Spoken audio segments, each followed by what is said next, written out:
up to Leonard, defended by Simmons. Is this the dagger?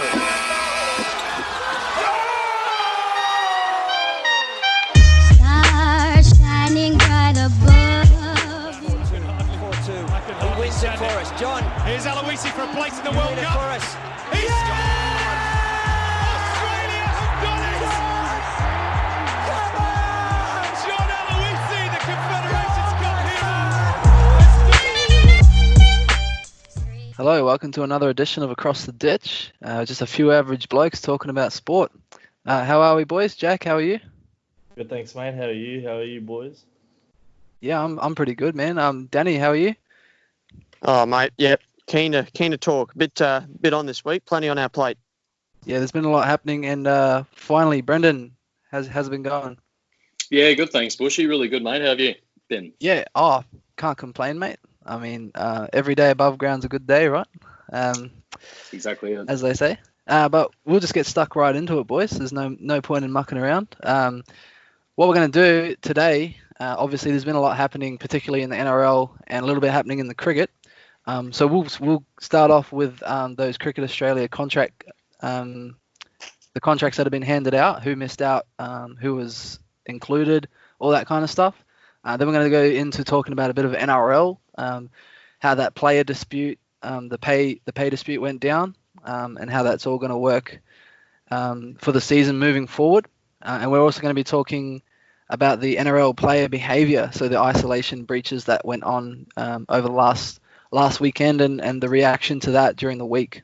And finally, our list for the week is our top 5 sporting duos. It's inspired by the Netflix documentary The Last Dance. Jordan and Pippen, obviously a really famous sporting duo. So we're going to talk about our top 5 sporting duos in all sports, not just Australian sports. So we'll kick it off with our Cricket Australia contracts. So, boys, they've released the 20 names of players that have been given Cricket Australia contracts for the next sort of season. I'm just going to rattle off the names for you as to who actually got contracts, and I'll tell you the players who missed out that were on contracts last year. So the Cricket Australia contracts for 2020-2021 has got Ashton Agar, Joe Burns, Alex Carey, Pat Cummins, Aaron Finch, Josh Hazlewood, Travis Head, Marnus Labuschagne, Nathan Lyon, Mitchell Marsh, Glenn Maxwell, Tim Payne, James Pattinson, Jai Richardson, Kane Richardson, Steve Smith, Mitchell Starc, Matt Wade, Davey Warner, and Adam Zampa. And the players who were on contracts who did miss out, probably most notably Usman Khawaja, Marcus Stoinis, Peter Hanscom, Coulton Isle, Marcus Harris, and Sean Marsh. So, boys, I know I've got a bit to say on this, but I might throw it over to you, Jack, to start off with. What were your initial reactions to the contracts and the contract list? First of all, when I heard the names, I was kind of just waiting to hear if they were going to include this bloke. Now, the bloke I'm about to talk about has had more cracks than any other person in Australian cricket history, Mitchell Marsh. Throughout his whole career, he's shown glimpses of brilliance, but for the most part, he's frustrated the Australian public. And to be honest, over a bloke like Usman Khawaja, I don't think he's necessarily deserving of a contract. What do you think, boys? Look, I think that Mitchell Marsh has warranted selection, in my opinion, Jack. I think that he does cop a fair bit from the general public, being from Western Australia. A lot of the guys from the eastern side don't really appreciate the fact that he has failed on a number of occasions for us. But I just think there is potential there for him to have another go, in my opinion. That being said, particularly disappointed with Usman Khawaja, and guys like Chappell, Clark, and Alan Border came out this week and were also highly critical and surprised about his omission as well. I think with Khawaja's non-selection, I think that's not really shown they haven't really shown a bit of faith in him. When Smith and Warner weren't in the team, he was their best batsman. He was the one that saved them from a lot of situations where they could have easily been dismissed for low totals, but because of Khawaja, he's almost single-handedly got them over the line on a few occasions. And Jack, I know he's someone that you really, really enjoy watching play. And given that the T20 World Cup's coming up, I was surprised he didn't get a contract, because if you watch him play T20 cricket, he is actually one of the better batsmen at the top of the order. I think he's one of the best batsmen in all formats of the game, like Smith, Warner, and Labuschagne. I think he's one that can adapt to all four, and I definitely think he's a top 6 batsman in the country, and that's normally the measure for these contracts. And another bloke that did get included that I was really pleased to see was Joe Burns, and like he found himself out of the scene for a couple of years there, but typical Queenslander, he's fought his way back. I still don't think he deserves a contract over Usman Khawaja, though. I think they needed to show a bit of faith, like you said, from a bloke that really carried Australia throughout that year period where Smith and Warner were out of the scene. 100% agree with you, Jack, there. 100% agree. I'm impressed with Usman's reaction, though. He has come on the front foot and he's been interviewed and he's been showing good attitude and hasn't dropped the ball. You know, some of these guys go back to state cricket and, you know, the pay that they get is significantly different and the lifestyle they live is significantly different as well with the difference in pay. So, I mean, I've been impressed with Usman's reaction. It's been a refreshing reminder of how you can fight back and get on with it. I'll chime in there, Jack. Sorry, can I just chime in there for a second? My notable person that missed out as well, top of the list, is Khawaja. Now, when I saw Joe Burns on the list, it actually gave me a bit of a head scratch. Just because if anyone was deserving in that list, I think it would be Usman Khawaja. If you are looking at another top order batsman, another notable person who was absent is Shaun Marsh. Now, I know Shaun Marsh is obviously getting on in age. I think he's 36, 37 years old now. But if you're just looking at the type of player that you'd want in that squad, in the top order, I would rate Shaun Marsh a lot higher than Joe Burns, to be honest. I disagree there, mate. I think like Mitchell Marsh, Shaun Marsh has had enough digs and disappointed enough people throughout his tenure. And I have to disagree with you as well, Danny. I think a lot of blokes have had to work their way back into Australian contract and national selection. And I don't think Mitchell Marsh has the runs on the board and the wickets on the board in domestic level to warrant a contract. He's been basically picked on potential once again. Well, just have to agree to disagree there. That's fair enough. Daniel? Yeah, look, I think the one player you haven't mentioned, which I think has been extremely lucky to be given a contract, is Ashton Agar. I think the only reason I can think of them picking him or giving him a contract is the fact that there's a T20 World Cup at the end of the year, and the fact that he's not too bad in the T20 form. I don't see players under that same band as well. Zampa. Yeah, I agree with you, Dan. Well, in my opinion, Adam Zampa's the best white ball spinner that they've got in the Australian system. Yeah, well, white ball, it's 2 out of 3 forms of the game. So if you're going to pick Adam Zampa, why would you pick Ashton Agar on the same merit, you know? I wouldn't have them both in the first 11. Agar can bat a bit, I think. That's why he probably has a leg up over a few other bowlers. Yeah, but if you're looking at, if you want to play a batsman / spinner, I'd put Maxwell in there over Agar any day of the week. I mean, you've got Zampa, who's obviously probably your first pick with the white ball, obviously in one day in 2020 format. But if you throw Maxwell in the mix there, what's the point of having Agar in that lineup? Yeah, he's just taking up a contract spot, and I think Khawaja must feel extremely disappointed that he's been given a contract when the service that Khawaja gave, especially through that tour against Pakistan in the UAE, he was easily their best batsman. He played against a difficult spinning lineup, and he carried them through that whole test series. And they just basically haven't rewarded him for the hard work that he's put in and the dedication and commitment that he's shown to the Australian team and to the country of Australia for representing them. I just think that they've done him a complete disservice by not selecting him. The other player who I thought was unlucky to miss out, and we talked about T20 World Cups, Marcus Stoinis. I think he's been one of the best T20 players in the world over the last 12 months, particularly for his batting.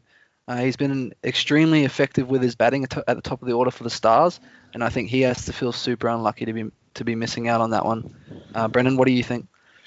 Yeah, 100%, mate. When I looked at the fact that Stoinis wasn't picked, I thought, yeah, he's unlucky. But when you're talking about 2020 cricket, and obviously he's really good with the bat, but he can also be reliable with his bowling as well. And what I saw from the former previous BBL season is that Stoinis never picked the ball up.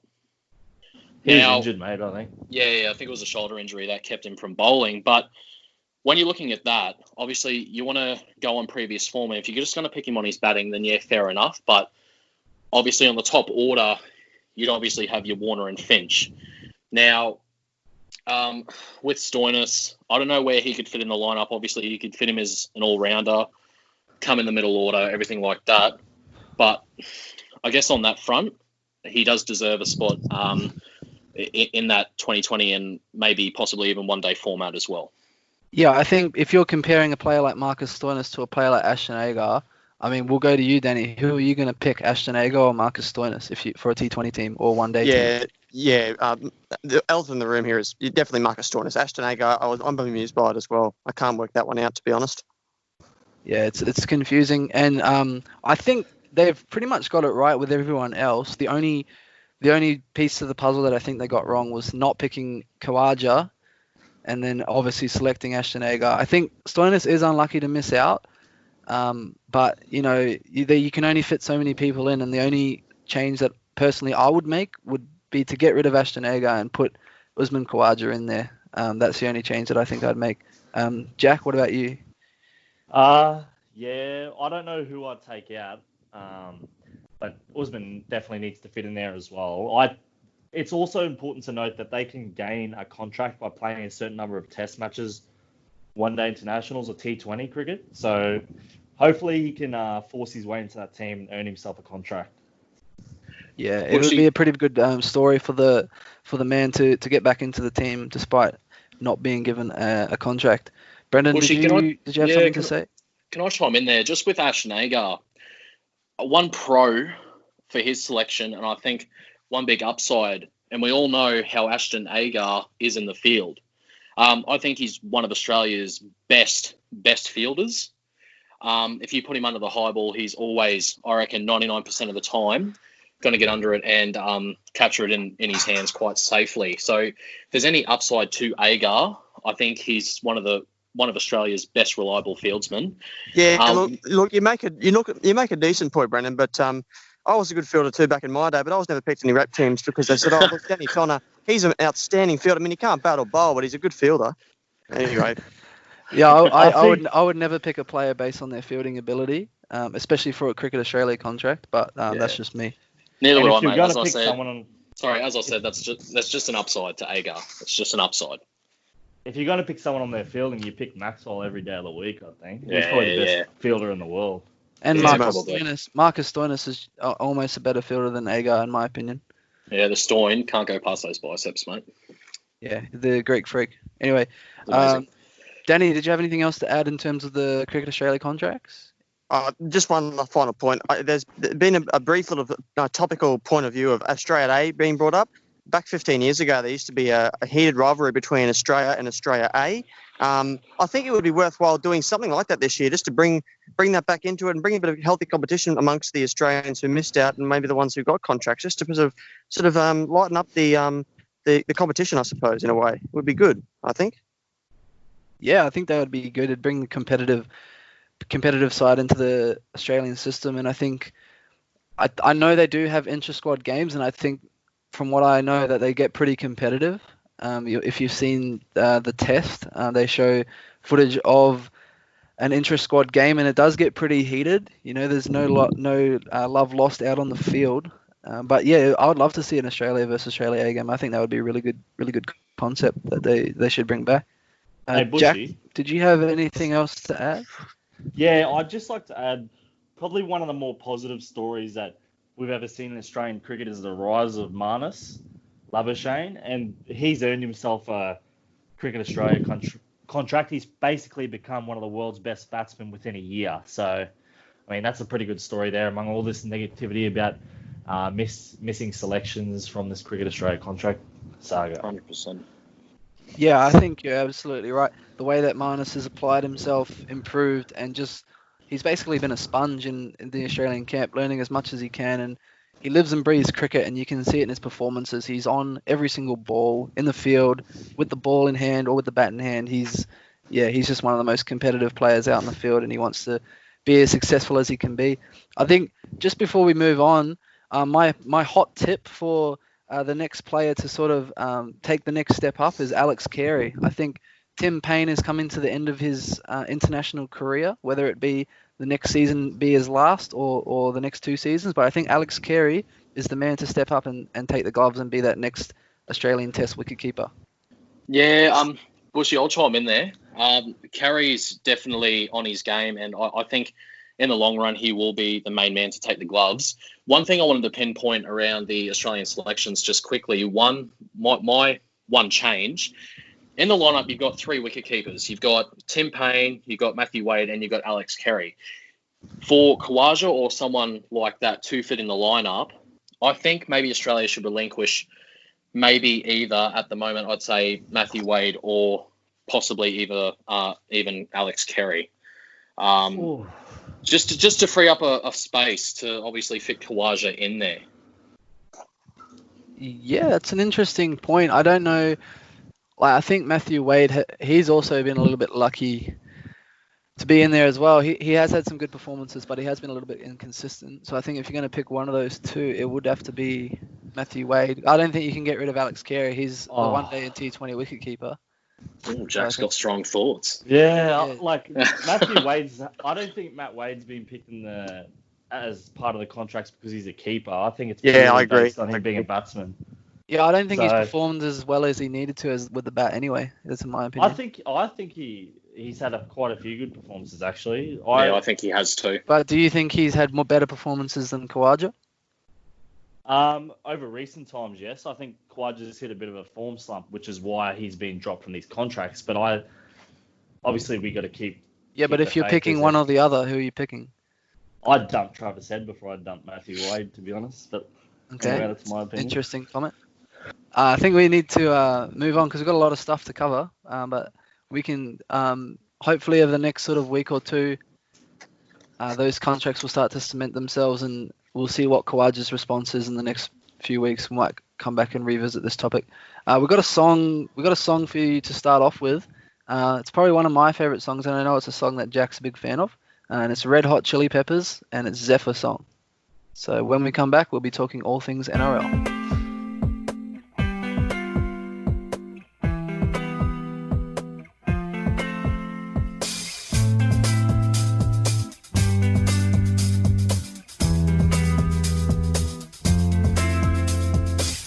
Can I get your hand to ride on? This piece of leg to fight on. What a night to fly my kite on. Do you wanna flash a light on? Take a look, it's on display for you. Coming down all night today.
So that was a hit by the Red Hot Chili Peppers called the Zephyr Song.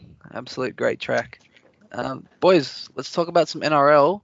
We'll start off with one of the bigger news stories of the week in terms of sport in Australia, and that is the player pay disputes.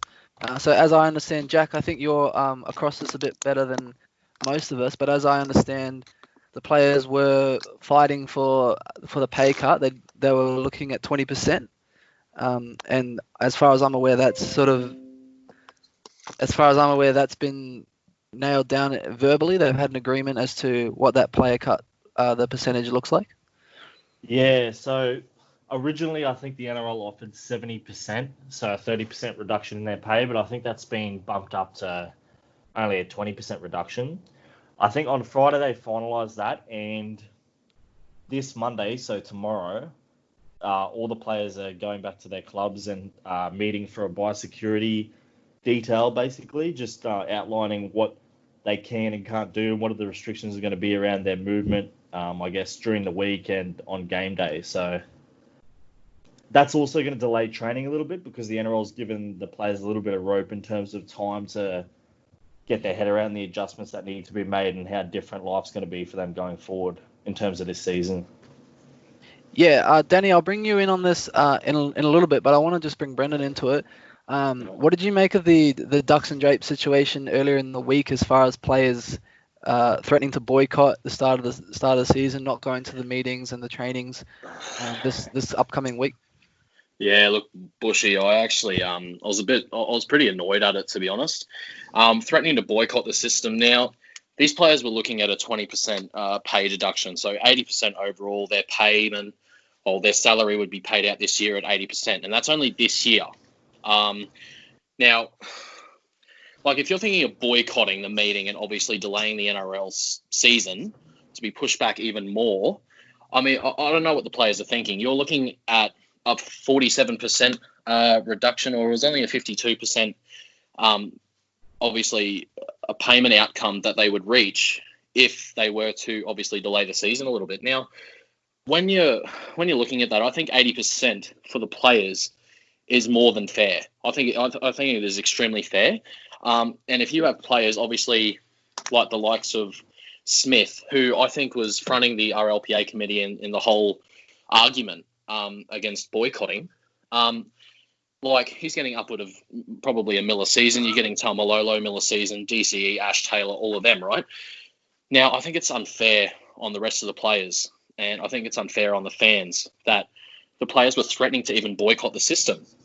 Now, if you're looking at these players who are earning the $1 million a year contracts, they're still going to be getting $800,000 a year. Now, that's astronomical numbers to every ordinary person. Even a player that's on a minimum contract of, say, like, 150, 100K a year, that's still 80 grand in their pockets. That's more than what the average Australian makes. Now, I found it interesting that Clint Newton actually came out 2 days ago on May 1st and said that there isn't any pay disputes, and he actually insisted the players are not planning to revolt whatsoever. So I think at the end of the day, this whole boycotting the meeting, player dispute, everything like that, I found it was really messy. And Volandis actually came out and stated that the players were very mischaracterized in the relation to the whole payout thing. So whether the media blew it out of order a little bit, we don't know. But, I mean, the positive thing of all this, boys, is that the season is getting underway. Players have reached an agreement, and it's good times ahead. So, yeah, all in all, it's a positive outcome. Yeah, absolutely. I think the main thing is that the season's going to get underway, and I think that the situation has resolved itself, and it's probably the best scenario or the best outcome for the most people. So, looking positive. Danny, I want to bring you in on this particular topic about the parameters around the season. We know that the Warriors have been cleared to land in Australia. They've been given the all clear by the ABF. They'll be based in Tamworth for the rest of the season, which is pretty exciting for the region there in the country music capital. It does mean they won't be playing in home games in Auckland. Obviously, that was never, ever going to be in this situation anyway. So I guess their mindset is that they were always going to be playing games in Australia. And then, as far as I'm aware, most clubs have been given the green light to play their regular home games, similar to how round 2 was set up. Massive win, obviously, for those interstate clubs not having to travel, in particular the Cowboys with their new stadium and all the rest of it. So what do you make of the whole situation, man? Yeah, I think the Warriors are quite obviously completely disadvantaged. But further to Brendan's points, we need to get this game up and running. And the fact that the players were so bullish about wanting to prevent that from starting due to some ongoing pay disputes, I think just goes to show that maybe Joel Clinton and the powers that be in that situation don't understand the importance of just getting this thing off the ground before it's all, it's going to get worse and worse if they don't get it started. So fairness this season is probably beyond the point of trying to justify fairness. I think it's just a matter of getting it started and making the most of what we've got.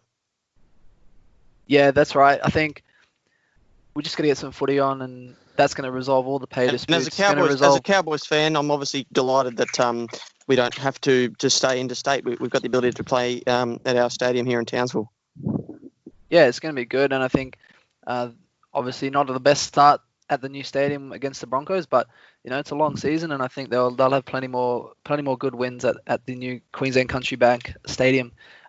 Danny, this might lead into our next little bit. I believe you've got a dig for us this week. So obviously there's been a few untoward events happened over the last sort of 7 to 10 days in relation to the isolation breaches. Now there's been videos and photos surfaced of multiple NRL stars, as most of the listeners will be aware, indirect breach of federal and state government lockdown laws, not just NRL lockdown laws, but federal and state government lockdown laws. Firstly, we know Addo Carr and Latrell Mitchell spent the weekend at the Mitchell family farm over the weekend, with the players posting their escapades on Instagram, and I believe they've removed the video.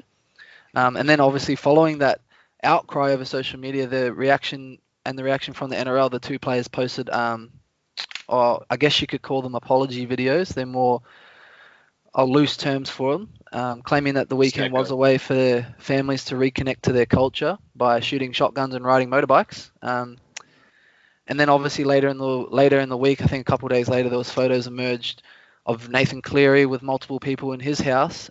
Initially, he claimed they were simply stopping in before catching an Uber. But regardless of the situation, the amount of people from outside his immediate circle in one place was a little bit alarming. And then rather than owning up to any wrongdoing, he also tried to justify the situation. And this has rippled up to state and federal governments who are now skeptical that the NRL will be able to take the right measures to ensure the safety of the players. So I guess I just want to let you loose, wind it up and let you loose. Danny, you got a dig for us? Okay, you've already explained it in fair detail, but I'll just be short and succinct, mate. Look, Latrell Mitchell and Josh Addo Carr, seriously, they need a reality check, because it feels like to me when you go on school camp, and the principal or the teachers say, you boys are not allowed to do whatever. You're not allowed to go and do something that's completely off out of the agenda, and they go and break the rules, and they think it's cool. They're so infatuated by getting some sort of instant gratification that they think they're above the law and above the rules.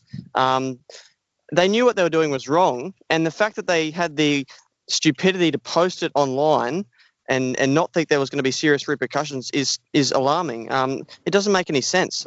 These guys have such a big ego to think that they can to do this. And have they met the families that have the accountants, the physiotherapists, the people who work in the IT department, and all the other industries that are affected by the NRL being delayed? That's the lives that they are seriously putting in jeopardy, and they're making these people sweat at home. I just think and then to apologise in the most, in my opinion, insincere way, Latrell Mitchell, and use the daft line of cultural connection was unfathomable. I can't believe that he's said that, and whether there was some form of cultural formalities playing out, I don't know, and I'm not going to go down the path of trying to assume that, but it just seemed like a very insincere apology for me.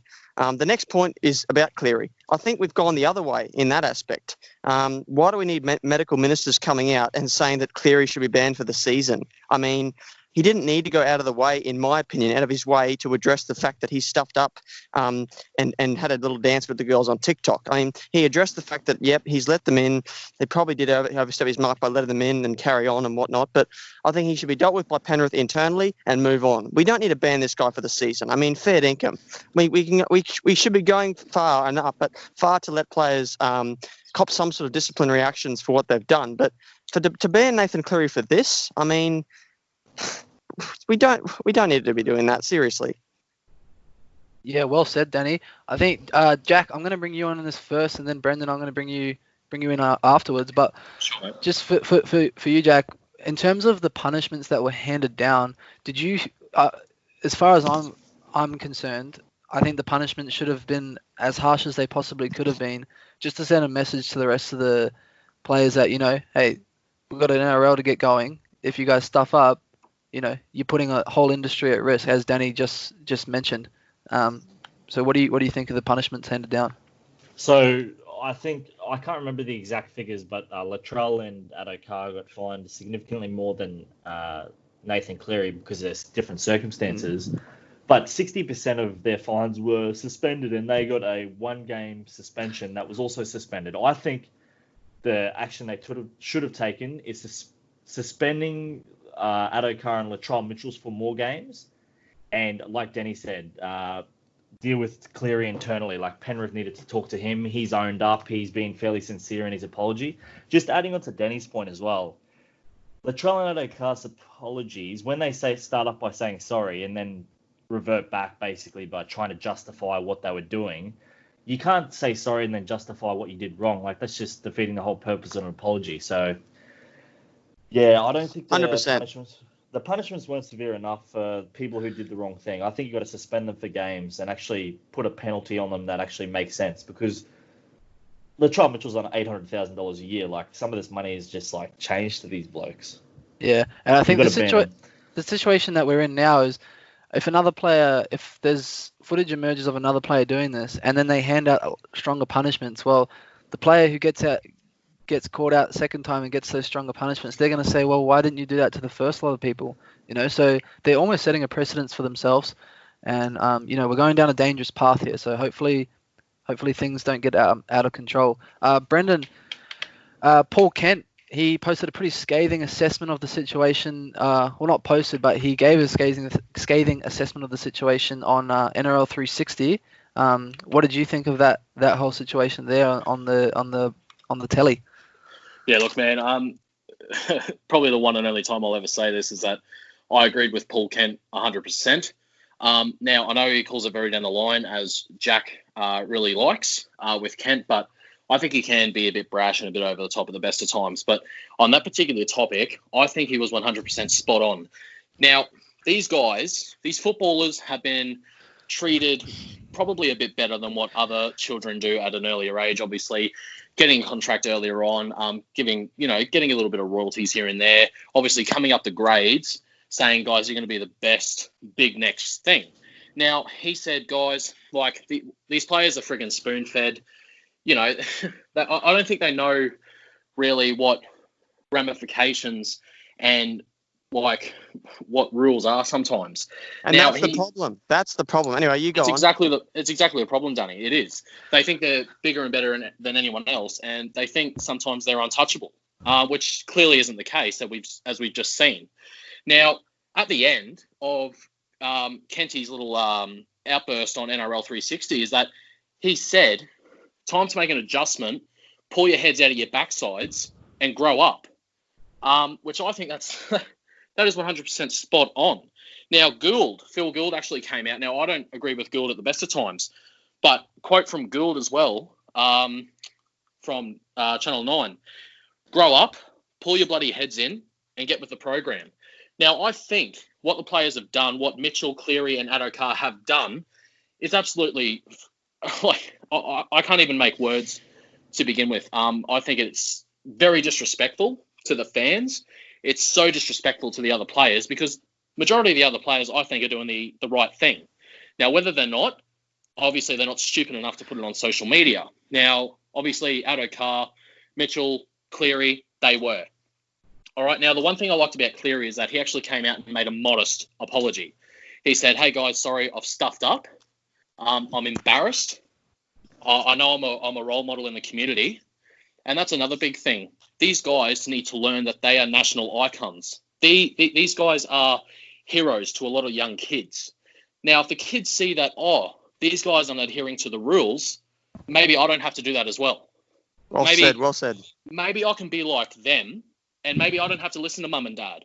Maybe I can go and break the rules, because obviously these guys are amazing. I look to these guys in such a big light. And I find it so unfair as well on the Australian government as well, because the government have actually worked hand in hand with the NRL and saying, hey guys, we're working with you to allow a season restart to commence. Obviously, you have to adhere to some guidelines and regulations and rules, which we're happy to do, and we trust you. We put our trust in you to handle that the right way. Now, the NRL have turned around and said, yep, awesome. We have trust in our players to do the exact same thing. For Adokar, Mitchell and Cleary to turn around and do the exact opposite as for suspensions, I think that's something that should be upheld. I think harsher punishments should be brought in.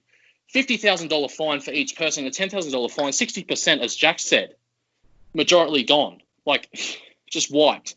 1 game suspensions, wiped. Why not adhere, as well as Kenty said as well? He stated that the NRL are showing signs of weakness with petty punishments, and I 100% agree with that. If the NRL want to put a message across to other players, they have to show consistency, and consistency in punishments is the exact key factor in this. They got to put punishments on the players so other players can sit back and go, oh crap, okay, if we do this, we're going to get the exact same thing. We don't want that. So I think the whole thing, man, the whole situation is just absolutely laughable. And I really hope the rest of these players adhere to the right rules, because I think one more wrong move, and I think the NRL season just gets canned. Yeah, that's well said. I think just final words from me.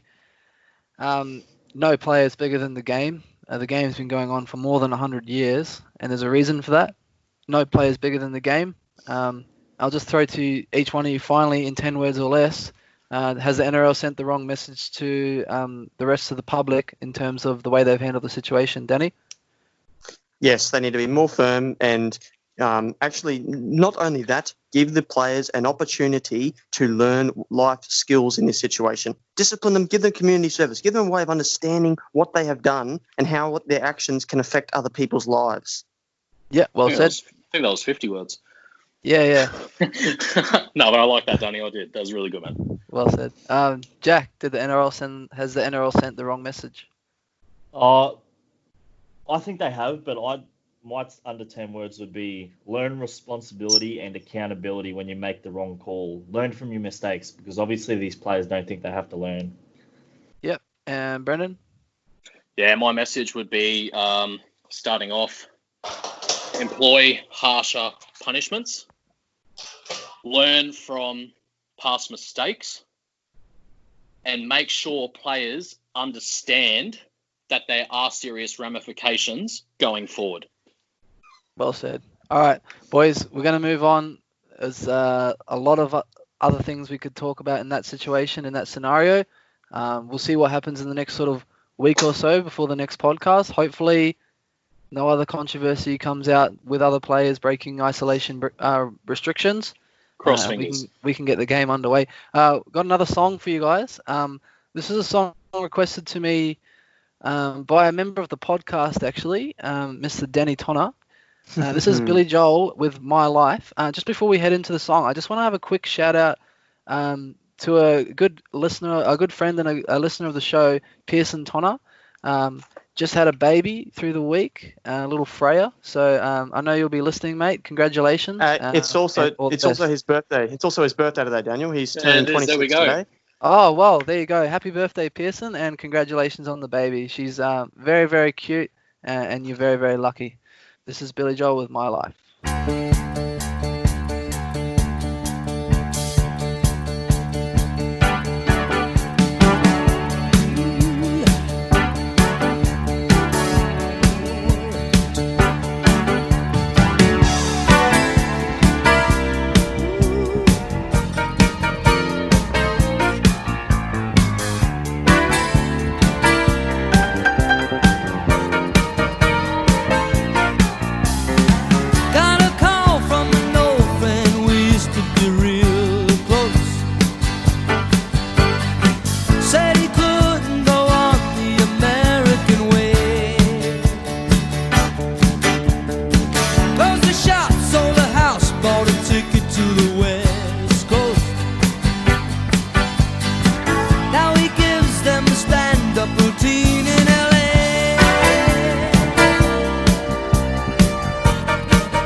said I was a victim of circumstance.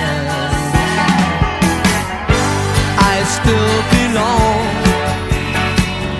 Don't get me wrong. And you can speak your mind, but not on my time. They will tell you you can't sleep alone in a strange place. Then they'll tell you you can't sleep with somebody else. Ah, but sooner or later you sleep in your own space. Either way, it's okay, you wake up with yourself.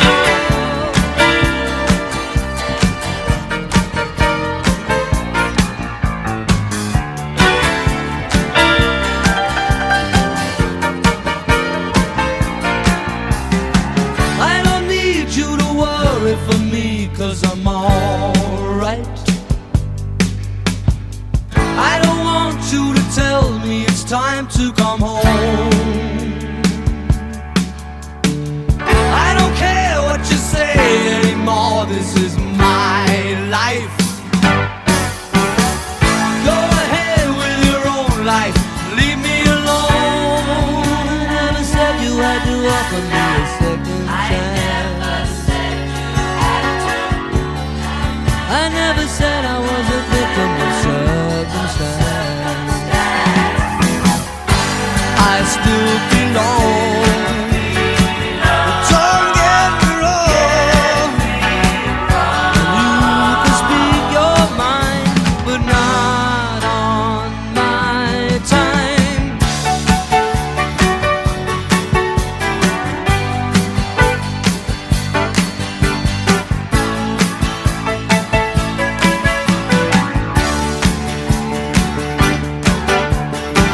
I don't care what you say anymore, this is my life.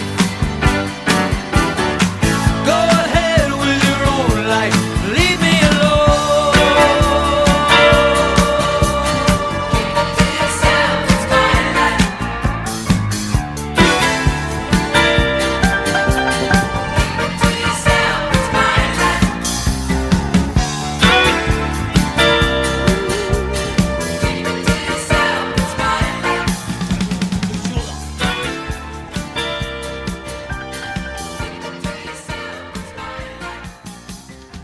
And that was Billy Joel with My Life. Another great song, bit of a throwback. Can't remember the last time I heard that song, but yeah, really good. Boys, the list. It's kind of become a bit of a staple of Across the Ditch. So myself and Jack has mentioned earlier in a few other podcasts about The Last Dance on Netflix, the documentary about Chicago Bulls and their success through the 90s. So we got a bit of more of an insight into the Bulls and the individuals that made the team what it was. And part of that amazing team was the all-star duo of Pippen and Jordan, sort of like a Batman and Robin situation. So what I want you to do today, boys, is give me your top 5 list of best sporting duos of all time. Okay, so we're going to start with myself. So we're going to go youngest to oldest today. So obviously I'm the baby of the group. So I'm going to kick us off. So this is in no particular order. So it's just the top 5 sporting duos that I have come up with. So the first one for me is the Splash Brothers, Stephen Curry and Klay Thompson. They've won 3 championships together, and they've been central figures in all 3 of those championships. So they're 2015, 2017, and 2018. Arguably, we won't see better shooters in the history of NBA basketball than Klay Thompson and Steph Curry. They're unstoppable in their prime, and I think the key to that partnership is Klay Thompson. He can't really be underrated. He was at times better and more consistent than Curry through a few games, and on just one games of basketball purely on the back of his shooting. They formed probably the most formidable backcourt in the NBA currently, and arguably it's a little bit controversial of me saying this, but they've changed the way young kids approach the game.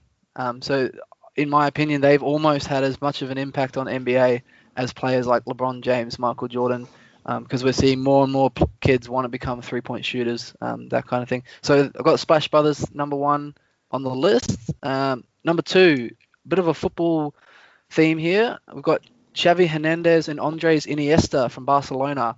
Spanish maestros. They dominated the middle of the park together in La Liga and at international level. They played together for over a decade, both coming from the Barcelona academy. And that culminated in a World Cup win over the Dutch in 2010, in which Iniesta actually scored the winner in extra time. As I said, they both came to the Barca academy together. They played alongside each other almost their whole career, and they've got a total of 25 trophies each whilst playing together. So a formidable duo in the middle of the park, and they really has shaped the way that Spain play their football. Number 3, I've gone for a little bit different here. I've gone Greg Popovich and the Spurs as a sporting duo. So an unlikely member on this list, but something that I wanted to highlight. Popovich, he's known as one of the most disciplined and fundamentally focused coaches in the league. He's won 5 titles with the Spurs, and he's had a winning record in 22 seasons, which is the most in NBA history. He's most well known for his time with Tim Duncan, Tony Parker, and Manu Ginobili, but he's also unearthed current NBA superstar Kawhi Leonard, who won a Finals MVP under Popovich. So they're not players as a duo, more of a coach and club duo, but I think you think of Spurs, you think of Greg Popovich, and if you think of Greg Popovich, you also think of the Spurs. So I think that's a great sporting duo. Number 4, I've gone Tom Brady and Rob Gronkowski. Formidable force, and their record just speaks for itself. The connections now led Gronk and Brady to Tampa, and they'll team up at the Buccaneers once the season gets back underway.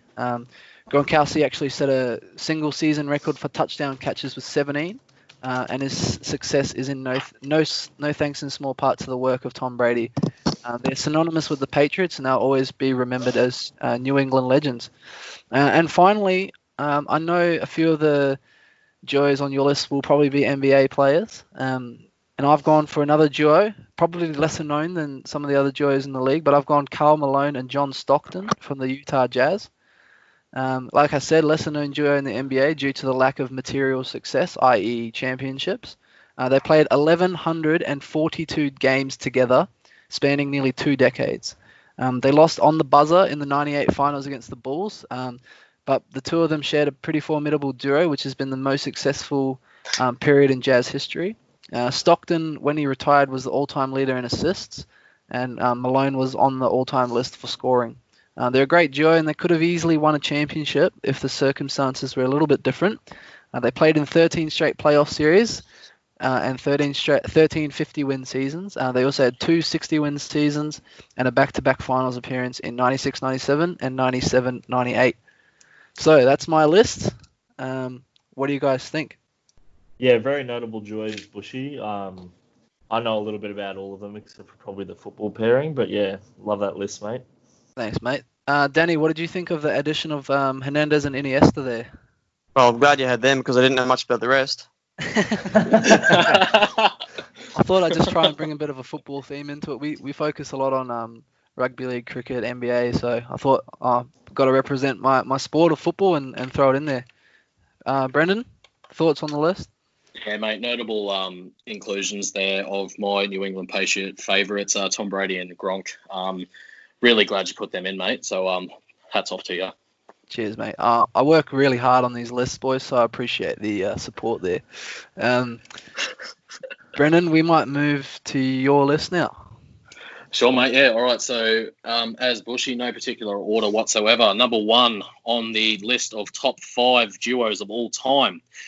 I've got the Black Mamba, Kobe Bryant, and Big Shaq Daddy, Shaquille O'Neal. Now, guys, if you're thinking about Lakers history, you do think about Magic Johnson, Kareem Abdul-Jabbar, etc., but who I think is more pivotal in Lakers history, I think of Kobe and Shaq.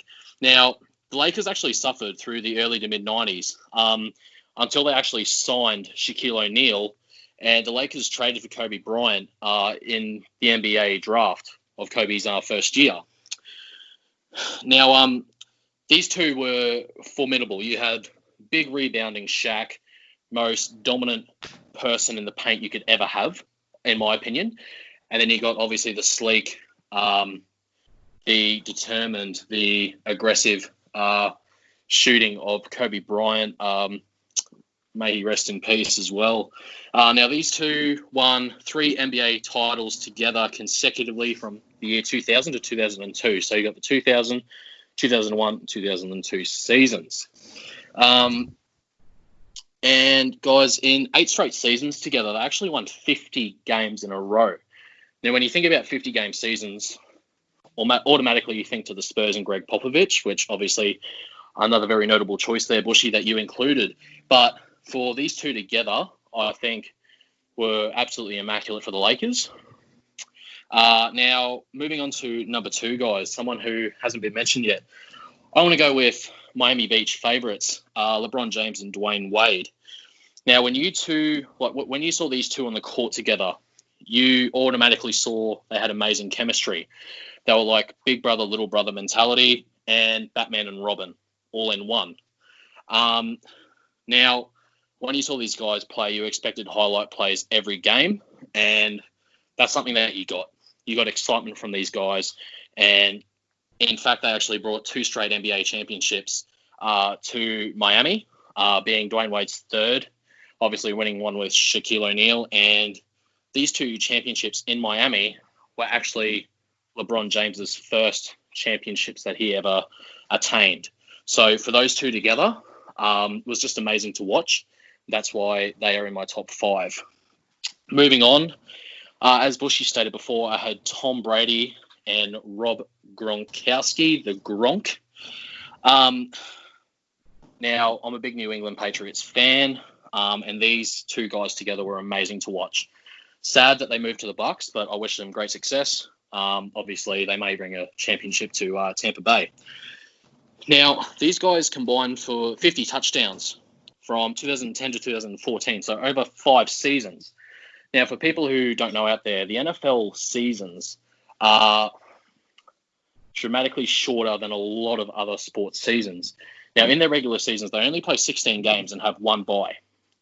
So they have their 16 games per season. Now, for 5 seasons, that's 80 games all up. Now, if you do the math and crunch the figures, that's 0.6 touchdowns per game between Brady and Gronk over those 5 seasons. And when you crunch the numbers, it comes to 0.625. Now, guys, per game, that's an over 50% chance that opposition had to think about that Gronk and Brady would score on you. There was an over 50% chance that these guys would be a dynamo tandem and score on you per game. So if that's something to think about, it's amazing. Now, one of the highlights of those 2 together was Super Bowl 49, where they beat the Seahawks 28-24, and Brady and Gronk teamed up so well that game. And it was actually Gronk who, in the 4th quarter, went with the go-ahead touchdown.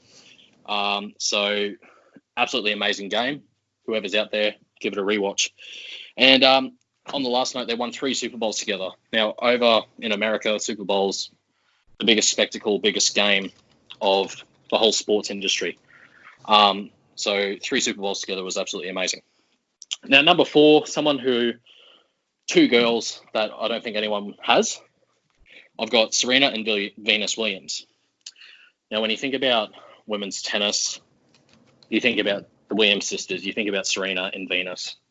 And obviously, they're games that they've had together and the games that they've also versed each other in. Very, very good games. Now, they're both decorated in singles competitions, and they actually share 30 combined Grand Slam single wins together. So that's a lot of Grand Slam wins. In doubles tournaments, they actually won 14 Grand Slam double titles and 3 Olympic doubles gold medals. So I think that just adds to the fact how crucial they are as singles, but how dynamic and how powerful and how awesome they are as a duo as well. And obviously Serena ranked number 9 in the world at the moment, and Venus as number 67. And I think, in my opinion, they paved the way of women's tennis for a lot of young girls out there, which I think is absolutely awesome. Now, my last one, and I think my overall best choice, obviously going along with The Last Dance, everyone thinks when it comes to explosive, amazing duos to watch, you think about Michael Jordan and Scottie Pippen. Now, Jordan, arguably best ever to ever play the game, probably the best ever who, ever will play the game. Now, these guys were the original Batman and Robin. Obviously, it came up with LeBron and Wade. They were the Batman and Robin of this era. I think Jordan and Pippen were the Batman and Robin of, obviously, last generation. Now, these guys won 6 NBA titles together. 6. That is an absolutely amazing thing. So they three-peated twice, I believe. So from 1991 to 1993 in those 3 seasons, and also from 1996 to 1998 they three-peated as well. So when these guys played together, obviously, they were absolutely unstoppable the way they played.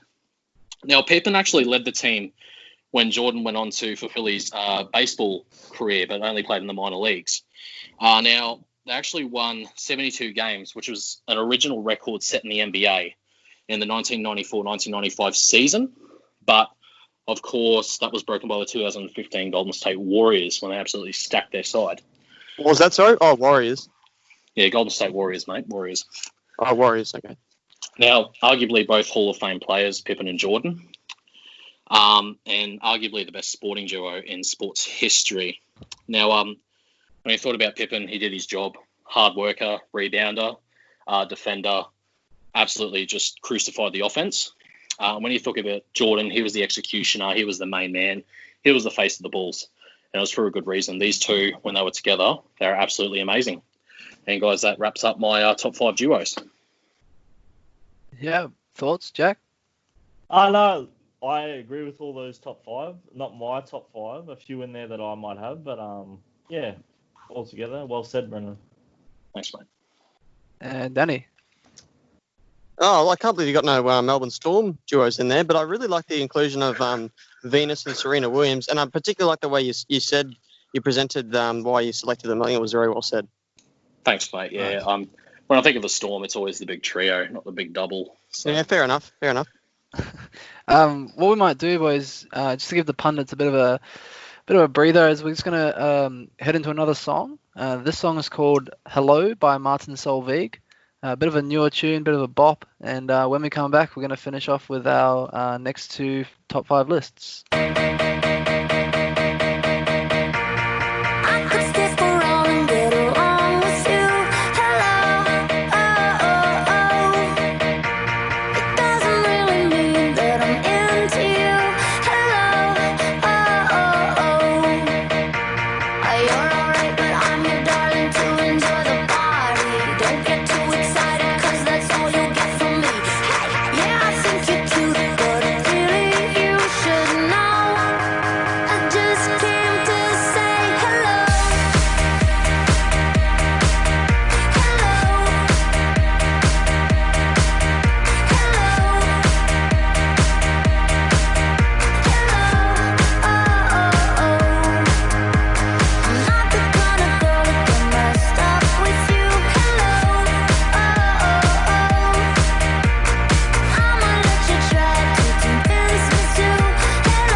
That was Martin Solveig with Hello.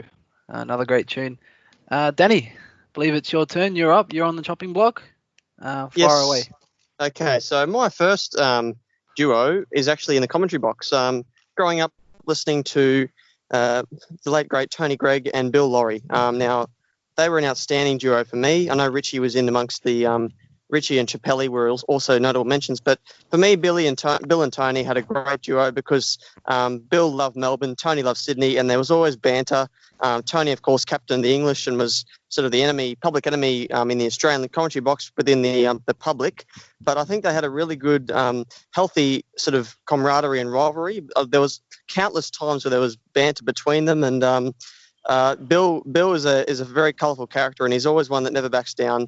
And Tony was much the same. So for a young boy growing up in Townsville who loved his cricket and loved those long summer days in the noughties, I can tell you, Bill and Tony, you made a very happy childhood for me, and I really enjoyed your commentary. And sad to see you go, Tony, and your memory will live on for years and years to come.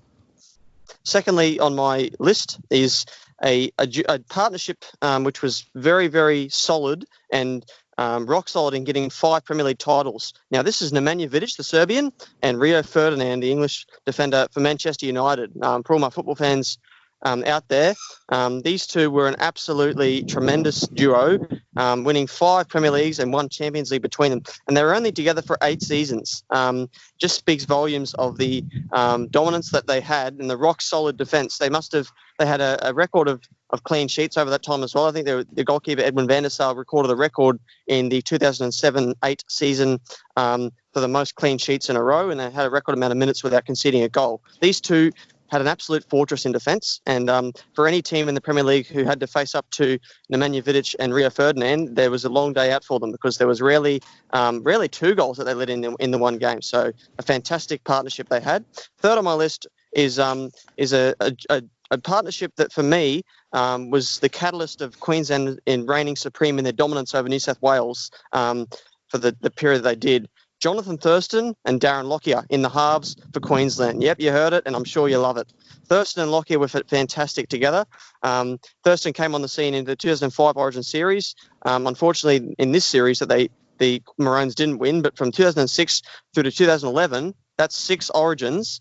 Thurston and Lockyer were at the forefront of Queensland's dominance. They were together in 6 Origins in a row, and were just unbelievable. There were 2 players that really meshed really well together. Lockyer was more of a standoffish player who dictated terms and could see the game and sort of played the second receiver role. And Thurston, whereas he was playing mainly a 5/8 role as well at the Cowboys at the time during that period, was the halfback in the combination. And they just had a fantastic knowledge of each other's games, and when they were together, it just clicked really well. Obviously, Cameron Smith and Billy Slater were 2 others who contributed to the success, but I think Lockyer and Thurston put those 2 together, and those 2 are the reason why Queensland had such a massive, massive dominance. Fourth on the list, for me, for some of my New Zealand listeners out there, would be Brendan McCullum and Martin Guptill. Now, I know this isn't about the best duos of all time, but for me, I think Guptill and McCullum had a really good partnership, and they led New Zealand to a maiden World Cup final in 2015 against Australia. Unfortunately, they couldn't get the job done on that occasion, but they had so many memorable not only partnerships, but when one of them got going, generally they went big. And Guptill, I think, scored 219 against the West Indies in the 2015 World Cup finals, and McCullum, as we know, went big on a number of occasions as well. They really were a sensation to watch, and they played together briefly in the red ball, but I think white ball partnership, McCullum and Guptill, absolutely fantastic for some of my New Zealand listeners out there. They were an absolutely fantastic partnership. That's my impression of a Kiwi accent. Okay, Rubbish, absolute rubbish. Sorry, mate. Sorry, I'll back to the drawing board there. And fifth on my list for some other football fans out there is Thierry Henry and Dennis Bergkamp.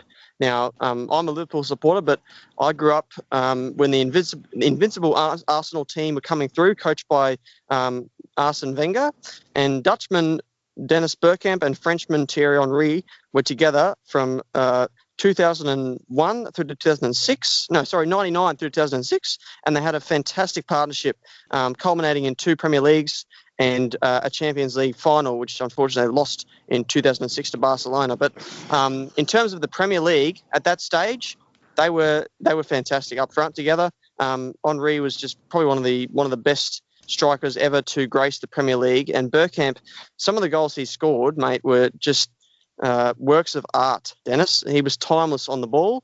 So that was back when football was a different game, and we could probably go on for hours about how I think the game has evolved for the worse.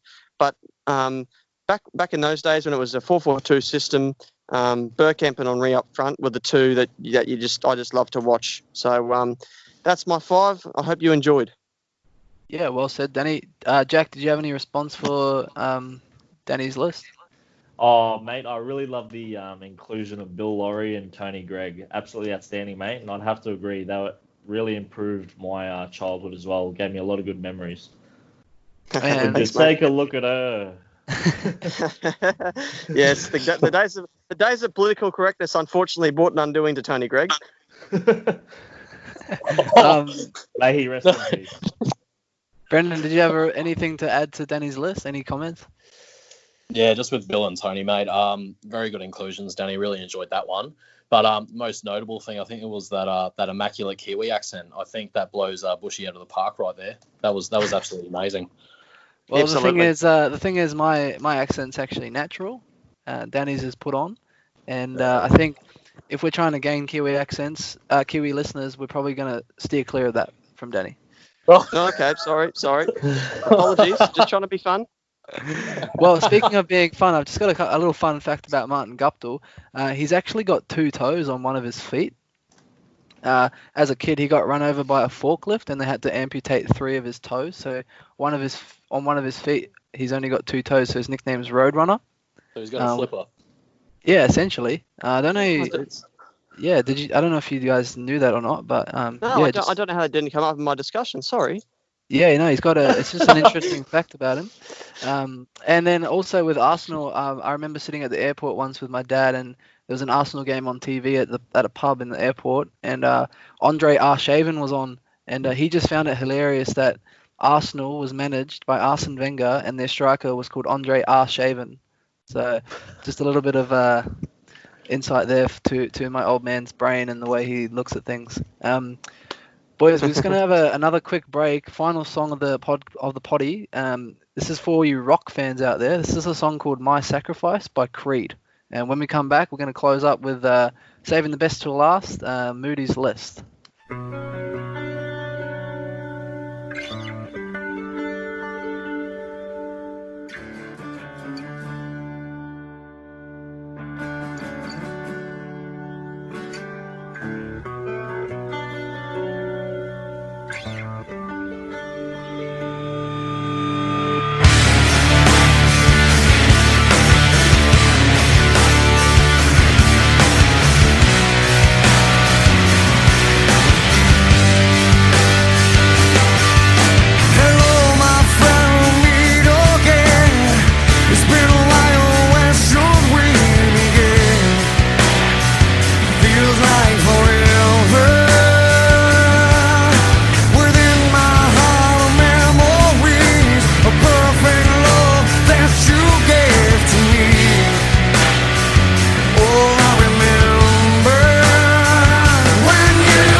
Yeah, that was My Sacrifice by Creed.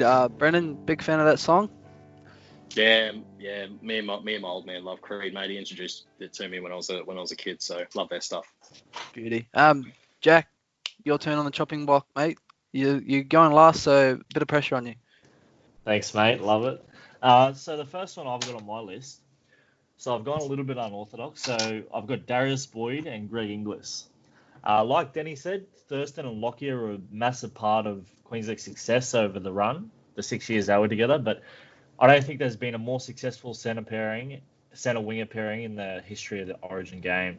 I think Darius Boyd or Greg Inglis, one of them is either the top try scorer and one's the second top try scorer. So, yeah, moving on. I've also got Kobe and Shaquille O'Neal. The late, great Kobe and Shaq, when they were together, they were pretty much unstoppable.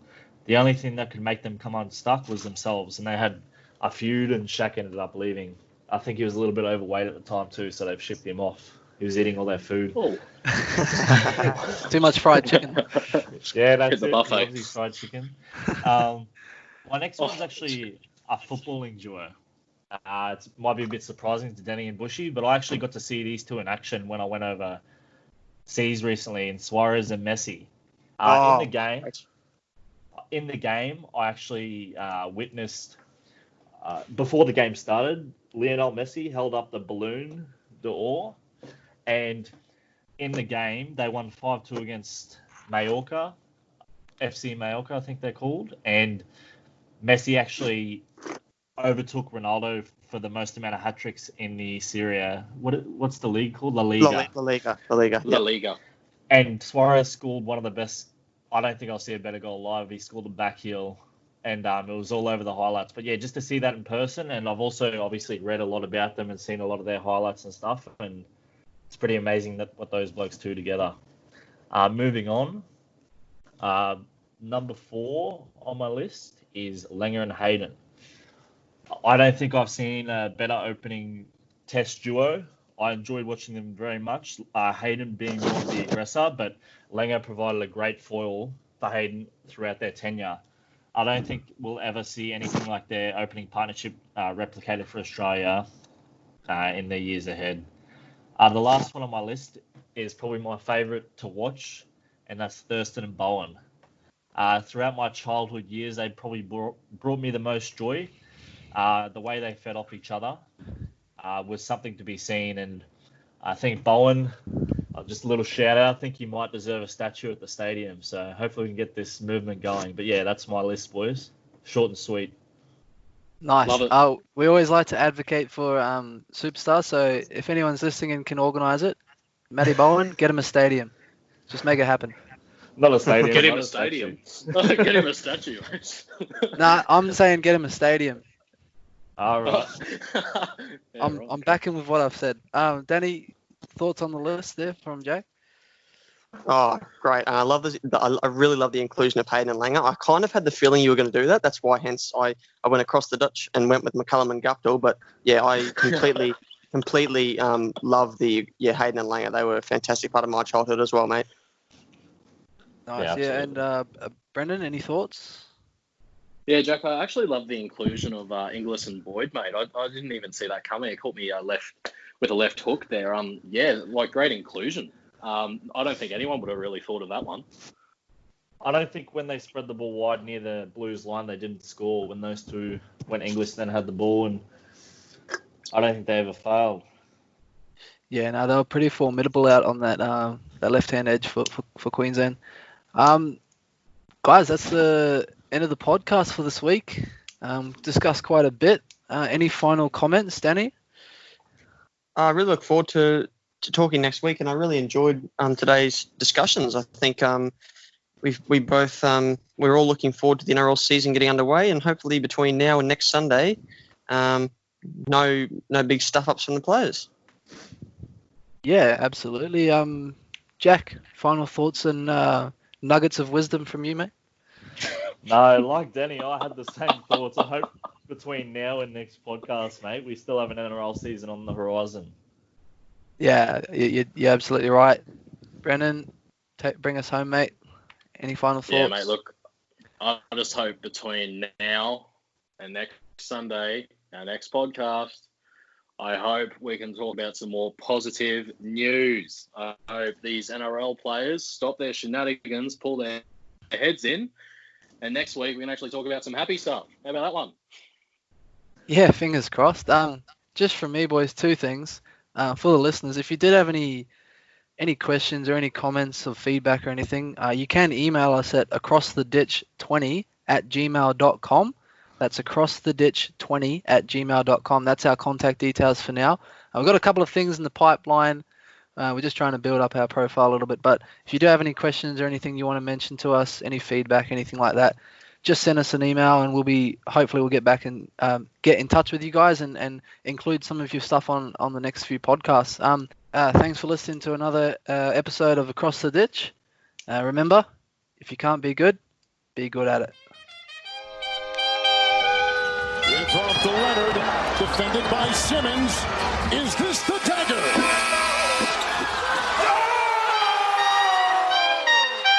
Stars shining bright above you. 4-2. Who wins it for us? John. Here's Aloisi for a place in the World Win it Cup. for us. He's